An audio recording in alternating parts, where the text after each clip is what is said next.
Now, the Delhi police have arrested the chairman of the Faridabad-based Al Falah University in a case related to alleged fraud and irregularities. Jawad Ahmed Siddiqui was produced before a Delhi court which granted the crime branch 4 days of police custody for further investigation. Now, Siddiqui's arrest follows the registration of 2 separate FIRs by the Delhi Police Crime Branch after complaints were filed by the University Grants Commission alleging that the university had falsely claimed accreditation from the National Assessment and Accreditation Council.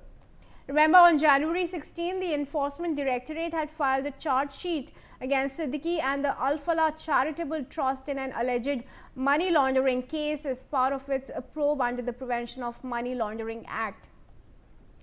All right, my colleague Javed Hussain now joins us to get us more details. Javed, what kind of activities was the chairman of the university really involving in, and what details emerged that really led for a tip on him?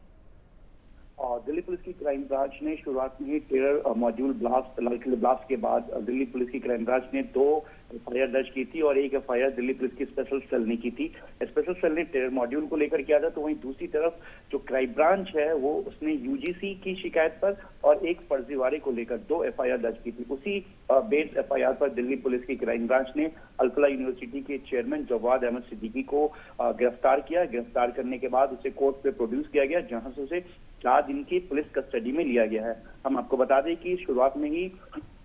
Al Falah university के chairman Jawad को जो है ED प्रवर्तन निदेशालय ने गिरफ्तार किया था, जिसमें कई अनियमितताएं पाई गई थी। मनी ट्रेल की बात करें या फिर शेल कंपनी जिसमें सामने आया था, उसके बाद ये भी सामने आया था कि किस तरीके से जवाद अपने इस पैसे को, अल फलाह यूनिवर्सिटी जो कि एक ट्रस्ट में है, ट्रस्ट के अधीन बनाया गया था, इसके पैसे को अपने बेटे को विदेश में भेजा था, जहां पर उसकी एक बड़ी कंपनी थी और कई शेल ऐसी कंपनियां बनी थी जिसके बेस पर इससे फायदा उठाया जा रहा था। इस पूरे मामले में हम आपको बता दें कि जिस तरीके से ये जो पूरा